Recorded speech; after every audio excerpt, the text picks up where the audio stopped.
YouTube.com/Tim Westwood TV.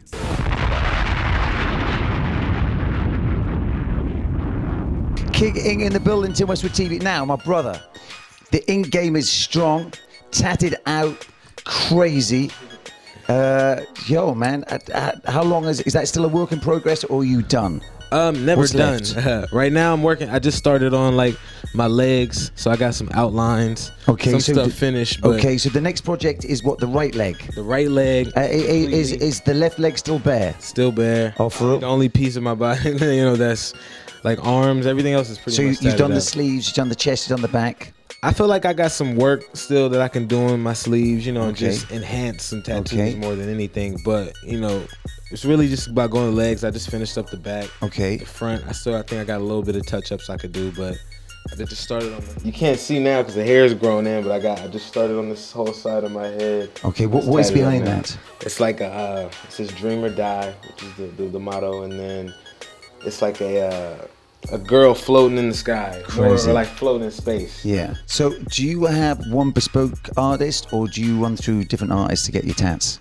I mean, definitely through time I've switched up artists just because of circumstances. Like some artists would leave town or have something else to do, or the tattoo game I feel like is just as independent game as sometimes you gotta grind, and some tattoo artists have other jobs and stuff and work on time. So it's just crazy. So one of my my favorite tattoo artists ended up dying, which set me back like a year and a half with getting tattoos. But recently I just found At least he lives tattoo on with artist. your ink. Yeah. I got a lot of stuff done from him, so he definitely lives on. Yeah. But I ended up finding a new tattoo artist, Low Key Tattoos. He's been doing a lot of my work recently. So yeah.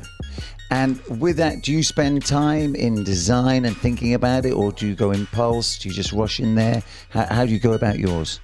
I definitely I come up with ideas overall. Like I watch a lot of movies, and I'm an artist myself, and I draw, and I just look at different things around and just pick apart stuff. And sometimes it's just instant idea will snap, and I call the tattoo artist like, I need this. Sometimes I might sit with him and draw something up and go through ideas, because I like to give the tattoo artist creative control a little bit, because then the more they love the tattoo, the better they'll, do the work and the art and put more into it. And what's your oldest tat? My oldest tat is my first one, almost like 10 years ago. So. Whoa. So the new project is the right leg.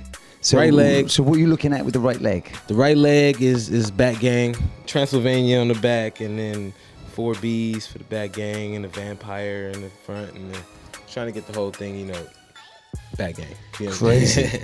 And what is the ultimate goal? To keep going until there's no skin showing? Until there's no more skin left. For real? Tat it up. If it's got space, tat it up. That's what I say. And what is your favorite color, man? Do you like the black ink, or do you like some greens and reds in there? Personally, I like color. I like seeing color in other people, but sometimes, like certain tattoos, the black ink just works and lasts longer. You don't have to get it touched up more. So, I stick with the black ink. A lot of tattoo artists recommend it. So. Okay. Now, with other artists in the game, whose tats do you respect out there? People like Tiger. Tiger's blasted, the Bro Wiz is blasted up. I think Travis Barker got that was one of the first inspirations to get completely tatted up just from the artwork itself, looking real nice and, just completely full. I feel like he was one of the first people to go all out and get the front, neck, and the back, and as a celebrity and an artist, so. Sometimes I look at Wheezies and they look like tats on top of tats. They look a little random out there.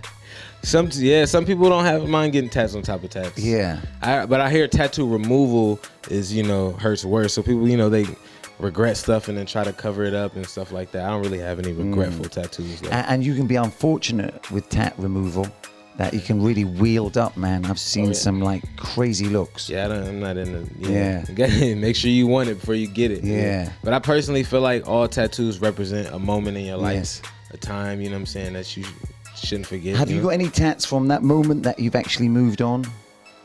Like you've got a tat and suddenly you don't represent that no more? Because I was going to get a weed sign on mine. I don't smoke no more. There was a time I was going to get a gun sign on mine. Then I got shot and I changed my mind. Do you know what I mean? So if I had those tats now, I'd be like regretting. I could have had I could have had a radio station I used to work for tatted on my chest because they were paying me. Can you imagine? I look at that every day hating.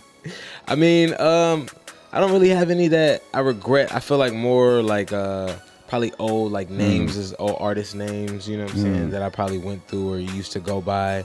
But I still like feel like those are moments, you know what I'm saying, that I can't forget, and you know, personalities, you know what I'm saying. Exactly, because that dude who was up at the Source had Public Enemy on there, and then Public Enemy started dissing them. Oh man. Have you got any girls' names on your back? Girls' names? No, not on my. That's Keeping it moving, man. No girls' names, no weed, no drug tattoos. Like I said, that's always it. That's kid ain't kid. Kid ain't baby. Okay. Tim Westwood TV. YouTube.com/Tim Westwood TV.